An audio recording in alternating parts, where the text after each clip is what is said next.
Test, test, test one, test two. And I'm like, here's the closet, just let it all fall out. And he'll tell you, he'll tell somebody. How are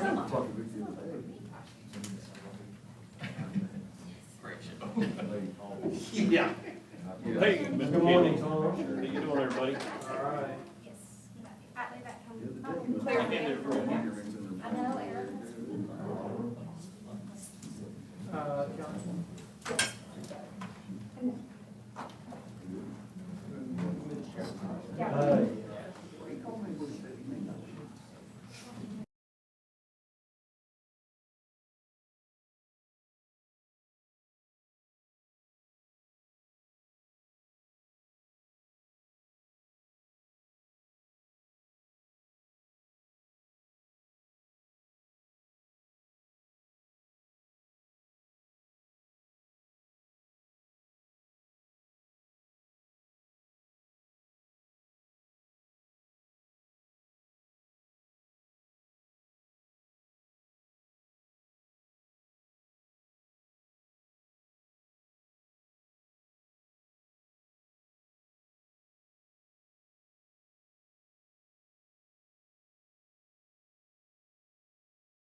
All right, good morning, and thank you all for joining us. It's certainly want to make one mention. Obviously, we saw the passing of a giant in the prosecutorial world, in a good friend of mine, Tom Wine, and I know a lot of you all have been praying for his family, and just wanted to make note of that the entire Attorney General's office is saddened by his loss, and we continue, my wife and I and several of us in this office continue to pray for him and his family.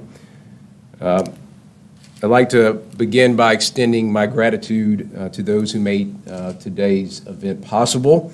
I want to thank Amy Burke, who's the head of our criminal division, Heather Wagers and her team of the Office of Trafficking and Abuse Prevention and Prosecution, and to Chief Jeff Cross of the Radcliffe Police Department. Thank you as well. We are certainly grateful for your time and talent that each of you have devoted to making this announcement a reality. 40 years ago, President Ronald Reagan proclaimed May 25th National Missing Children's Day. Today, we build on the work he began by proclaiming the month of May as Missing Child Awareness Month in the Commonwealth.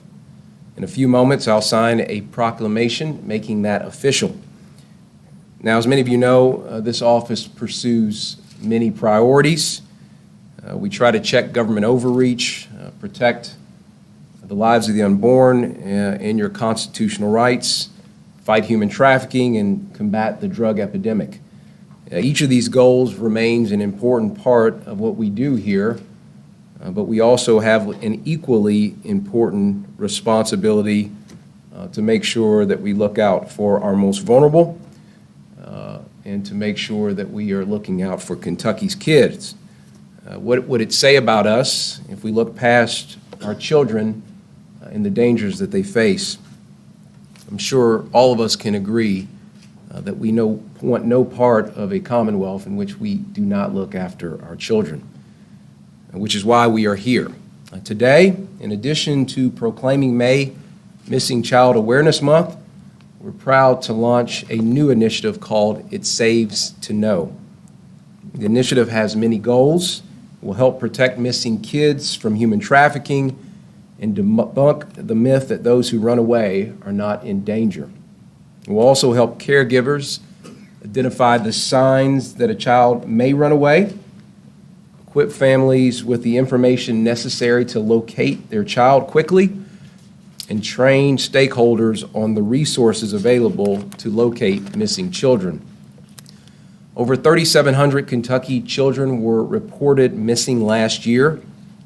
The majority were endangered runaways. Runaway children come from all kinds of backgrounds, including foster care. In fact, between September 2020 and July 2021, nearly 20% of Kentucky's kids in foster care went missing. Children in these situations are running to or from something. Unfortunately, they don't realize that being alone and on the streets poses an enormous risk.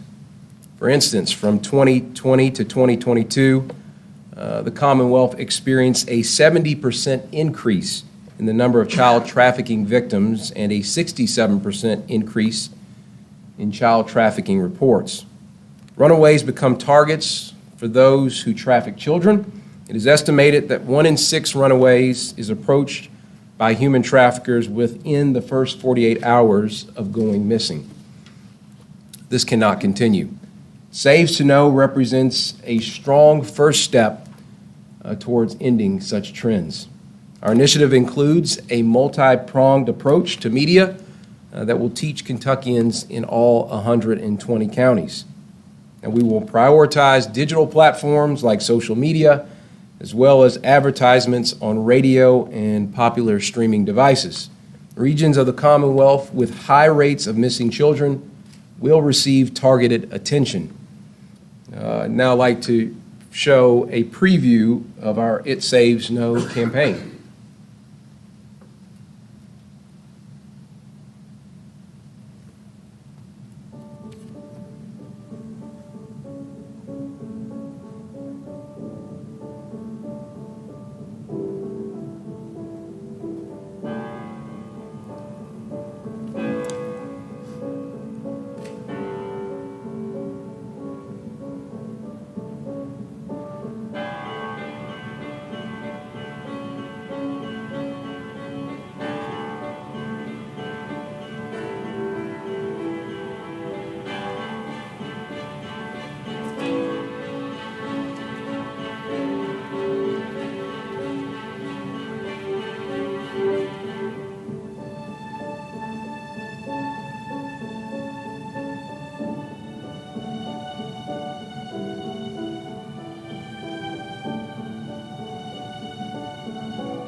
In short, it saves to know will strengthen families and be a catalyst for disrupting and preventing child trafficking. This effort would not be possible without the $175,000 we won, that Heather ensured that we won from the United States Department of Justice. Again, my gratitude to you, Heather, and your team for identifying the grant and for the hard work it took to win it. But as we recognize today this new campaign, let's keep our eyes on the horizon toward a future that ensures a safer Kentucky for everyone, especially our children. These innocent lives deserve that, and I'm proud of my office's continued work to protect them. I want to thank all of you. May God bless every single one of you in the work that you've done to confront child abuse and human trafficking and to make sure as many folks are aware of these challenges as possible. And thank you for continuing to safeguard our children. Now, before I welcome Heather Wagers to the podium, I'd like to sign this proclamation, officially declaring the month of May as Missing Child Awareness Month in the Commonwealth.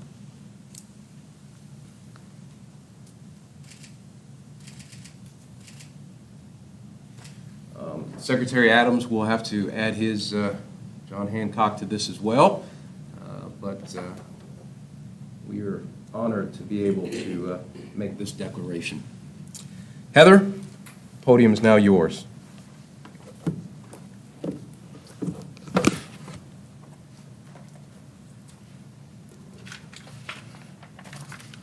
Well, good morning. My name is Heather Wagers, and I'm the Executive Director over the Office of Trafficking and Abuse Prevention and Prosecution. It is an honor to be here today for the proclamation marking May as Missing Child Awareness Month in Kentucky and the launch of today's campaign. I would like to especially thank Attorney General Cameron for his support and commitment to helping the most vulnerable among us, our children. I'm a mother of 2 boys, and so I know the most important thing to any parent is the child's safety.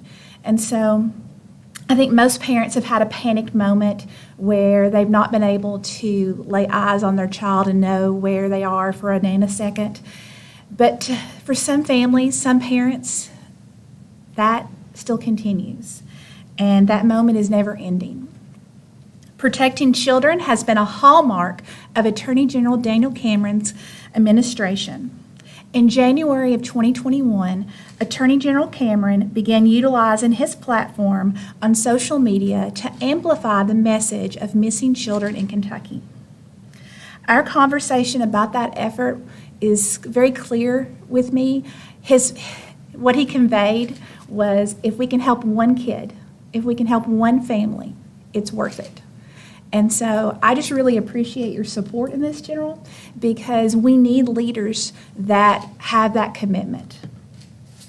Since the launch of this effort, law enforcement agencies have had new leads, and ultimately some of Kentucky's missing children have been located. This is a testament to the hard work of law enforcement, as the many hours that they pour into their investigations, and it would not be possible without their collaborative efforts of all stakeholders towards the goal of keeping Kentucky's kids safe.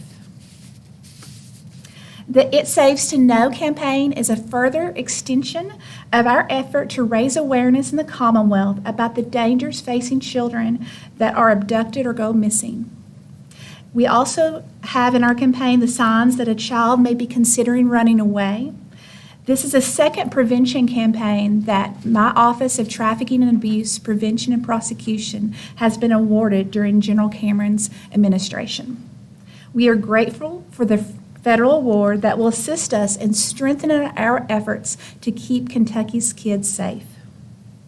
At the conclusion of today's press conference, we will be displaying a slideshow of the National Center for Missing Exploited Children. It's posters of children who are still missing in Kentucky. If you have any information regarding these children, we urge you to contact the law enforcement agency listed on the poster.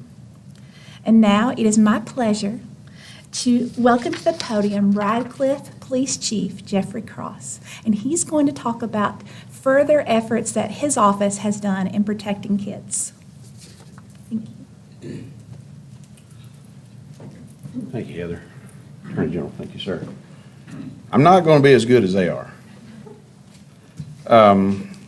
What I would like to say, though, that my mayor's here today, Mayor J.G. Duval, and I think he's going to be grading me, so I'll try to do the best I can.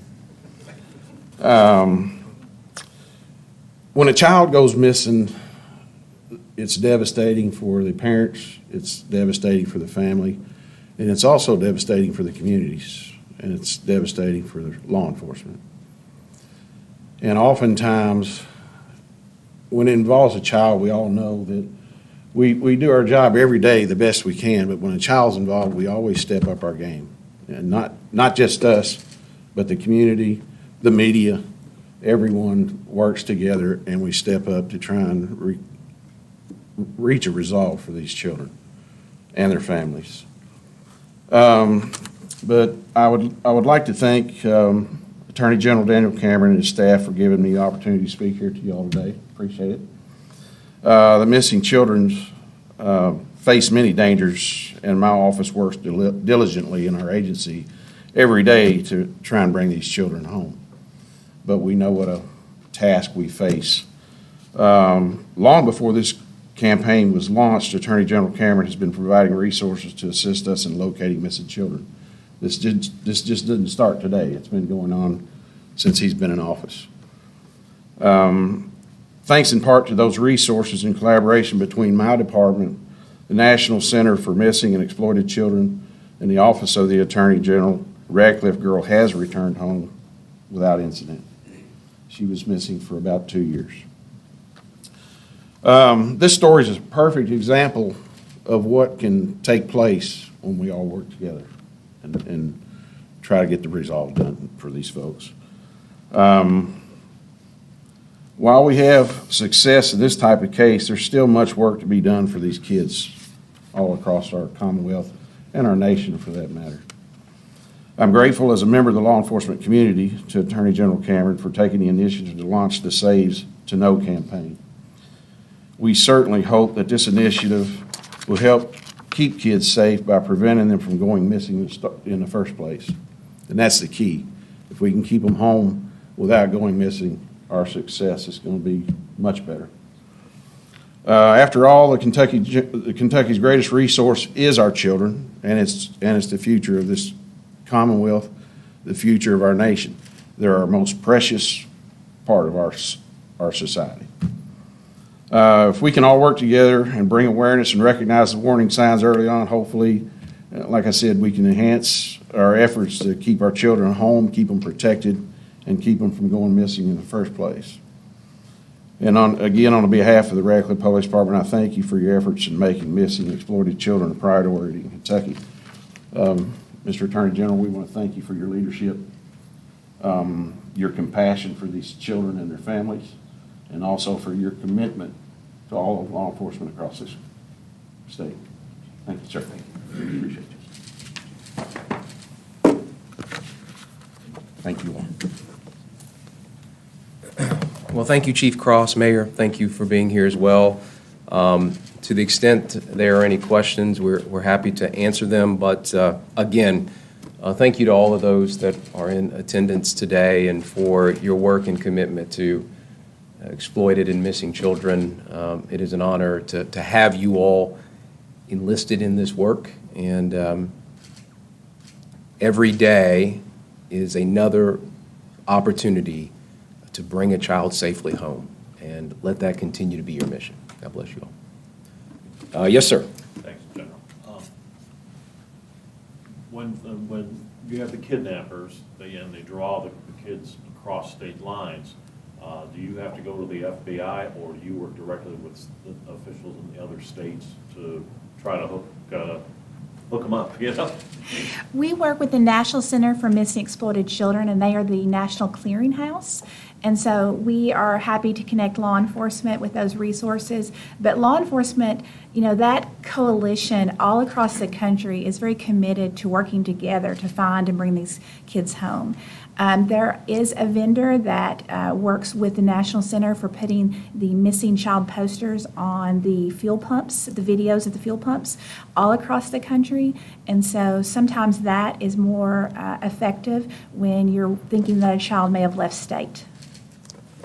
And just on that front, Bruce, you will recall that maybe a year or so ago now, we undertook what was called Operation United Front. And that was a multi-agency effort to get vulnerable people, children included, out of what could have been suspected human trafficking or other crimes. And so we routinely work with law enforcement partners, obviously in the state, but outside of the state as well, to, again, eradicate as much of this as we possibly can. General, you had said that certain high-risk areas will receive extra attention or resources. Has your office identified which areas need that type of support? Yes, so thank you for your question. We have worked with the report that is issued in Kentucky. There's a missing child, missing persons report that's issued. And for the past 3 years, the highest number of children that go missing are in 4 kind of areas of the state. And so those include the Jefferson and Fayette, as well as the Owensboro and Bowling Green areas of the state. And then as a follow-up, we've always heard in the past from law enforcement that the first 24, maybe 48 hours are the most vital. Is that still the school of thought when someone goes missing? Absolutely. It's even when a child is considered to be abducted, the first couple of hours is the most critical. But when a child goes missing, when NCMEC has the National Center for Missing Exploited Children say that 1 out of 6 children that go missing are approached in the first 48 hours by a trafficker. Think about it in the terms of a child has to be able to get food, get shelter, and how are they going to manage to do that if they're 12 or 14? They can't necessarily have a job, or they're dependent on other people. And sometimes the people that are willing to offer their hands are looking to exploit them. Yes, ma'am. General, so there was a study in 2020 that was a national study that looked at children's behaviors online and found that over a third of the children who had met a stranger online left their home to go meet that individual. So in addition to children who willfully leave their home, there are those that are being lured out of their home. What might be in the complement of things to be done on the social media platforms and whatnot to educate kids about dangerous adults who are trying to lure them out of their homes? Well, part of this approach is to make sure that we're on as many digital platforms as possible. And so, and another thing that we have been working on since I've been in office is just trying to curtail the number of illegal solicitations that come on some of these social media platforms and talking directly to these social media carriers. And so that's something that we will continue to do. Obviously, again, whether it's the Your Eyes Save Lives campaign or this campaign in particular, we want to disseminate as much information as possible across the Commonwealth to ensure that we protect kids. Tom, earlier I referred to you as Bruce, and I don't know why I did that, but I apologize. I literally just thought about that. If you're thinking of Bruce from Yeah, HP, yeah. No, that's absolutely. Yeah. He's been traveling around with me a lot here these last few days, Yeah. as you can imagine. Can I ask Chief Cross a question? Just for clarification, did you say your department solved a 2-year missing? Yes, we did have a child that was missing for 2 years that returned home. When did this happen? It's been in the last couple of years. She just turned 18 recently. She was 16 when she left, and this year she returned home. So. How did you figure it out? Well, out of respect for the family and their privacy, I don't really want to go into the details in reference to that, but it came through a lot of hard work. Detectives Mattingly and Detectives Wiley played a huge role in their investigation and the work that they did with the Attorney General's office and NCMEC. They all came together and combined our resources. And resources are really hard for